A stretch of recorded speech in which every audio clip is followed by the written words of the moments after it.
Begitu saya saksikan di ELC, saudara, Indonesia Lawyer Club, di salah satu sebuah stasiun televisi, saudara, ada tokoh yang mengatakan kalau PKI itu hanya korban.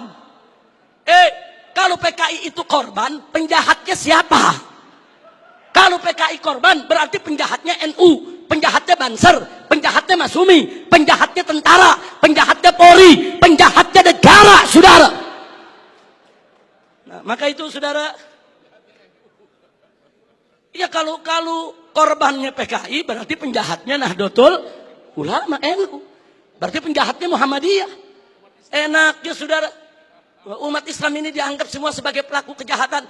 Ini kita tidak terima. Kepada yang bersangkutan, kalau ingin simpatik kepada PKI itu urusanmu. Tapi jangan coba-coba mengatakan mereka korban. Itu akan menyinggung perasaan jutaan umat Islam di Indonesia.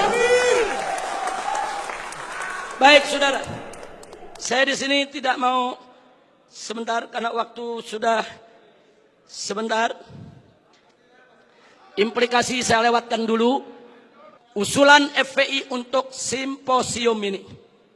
Ayo kita kembali kepada Pancasila dan Undang-Undang Dasar 1945 yang asli, yang dijiwai Piagam Jakarta sebagaimana amanat dekret Presiden 5 Juli tahun 1959. Takbir, merdeka. Yang kedua, tolak segala perbuatan dan pemahaman ideologi yang bertentangan dengan nilai luhur ketuhanan yang Maha Esa sebagai jiwa daripada Pancasila. Apapun ideologi, pemahaman dan perbuatan yang bertentangan dengan nilai luhur ketuhanan yang Maha Esa harus kita tolak, saudara. Termasuk pemahaman PKI, komunisme, ateisme, kemudian Leninisme, Marxisme, termasuk segala kemunkaran dan kemaksiatan yang bisa mengundang kemurkaan Allah sehingga bisa terjadi, yaitu malapetaka dan musibah di negeri kita. Yang ketiga, tegakkan dan laksanakan TAP MPRS nomor 25 tahun 66, Undang-Undang nomor 27 tahun 99, TAP MPRI nomor 1 tahun 2003, dan KUHP pasal 107A sampai E. Karena itu kita serukan TNI dan Polri jangan pernah ragu. Anda semua punya payung hukum untuk menindak, menutup, membubarkan setiap kegiatan PKI di seluruh wilayah NKRI ini, saudara. Kemudian yang keempat, ada 5 poin, saudara. Tolak formalisasi rekonsiliasi dengan PKI. Saudara, saya punya cerita. Di tahun yang lalu, 16 Agustus tahun 2015, kami Ormas Islam itu melakukan long march yang diikuti oleh ratusan ribu umat Islam dari Senayan, Sudirman, Tamrin sampai ke Istana. Kenapa kami gelar itu parade tauhid, saudara, dengan ratusan ribu umat Islam? Karena kami dengar dari sumber yang sangat terpercaya bahwa Presiden, saudara, berencana untuk memasukkan, saudara, item permohonan maaf kepada PKI di dalam pidato kenegaraannya. Kita melakukan demo-demo kecil dan puncaknya yaitu tanggal 16 Agustus 2015, saudara. Nah, lalu apa, saudara? Di situ umat Islam sepakat kalau Presiden Jokowi tetap ngotot meminta maaf kepada PKI atas nama negara, kami akan serukan umat Islam, saudara, dan seluruh bangsa Indonesia dari Sabang sampai Merauke, kita turun ke jalan lengserkan siapapun presiden yang membela PKI, saudara. Takbir, merdeka. Nah, kenapa kami tolak formalisasi rekonsiliasi dengan PKI? Karena akan membuka luka lama sejarah dan bisa membuka pintu fitnah yang berbahaya. Yang ingin saya berbagi cerita, saya diundang oleh Menko Polhukam di rumahnya. Kami diajak dialog soal PKI. Saya tanyakan langsung kepada beliau, apa betul Presiden tetap akan minta maaf kepada PKI? Beliau saat itu memberikan jaminan, Habib, Presiden tidak akan minta maaf kepada PKI. Kalau sampai saya menyetujui itu, beliau tunjuk pengawalnya di sebelah Kopassus. Ini anak buah saya, Kopassus akan tembak kepala saya. Nah, terus saya tanya lagi, saudara, kepada beliau, baik, tapi saya dengar Anda dapat tugas khusus dari Presiden untuk mencari formulasi rekonsiliasi nasional berkaitan dengan PKI. Nah, beliau jawab, betul. Jadi beliau tidak menafi, saudara, betul.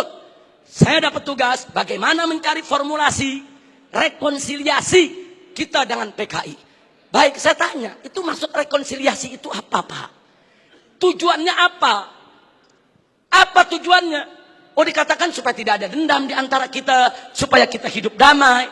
Oh, kita tolak, saudara. Tidak perlu rekonsiliasi yang formal.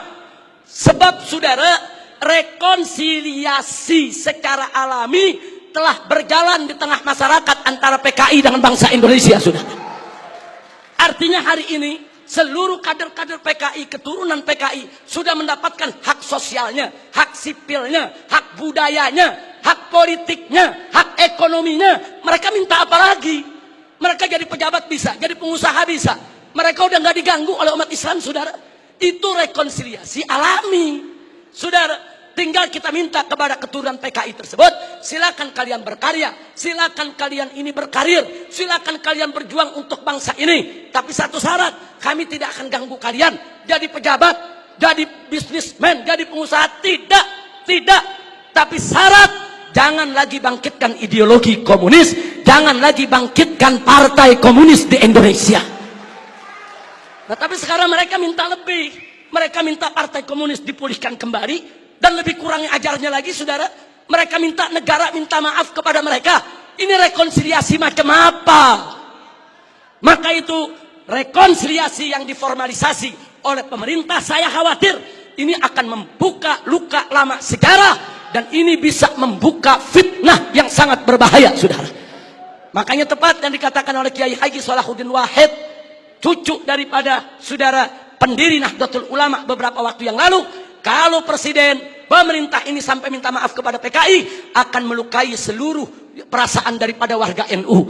Dan saudara, lebih telak lagi yang disampaikan oleh anggota Dewan Pertimbangan Presiden, yaitu Kiai Haji Hasim Muzadi. Beliau sampaikan langsung kepada Bapak Presiden, kalau Bapak minta maaf kepada PKI, bukan hanya NU yang terlukai, seluruh umat Islam bangsa ini akan terlukai.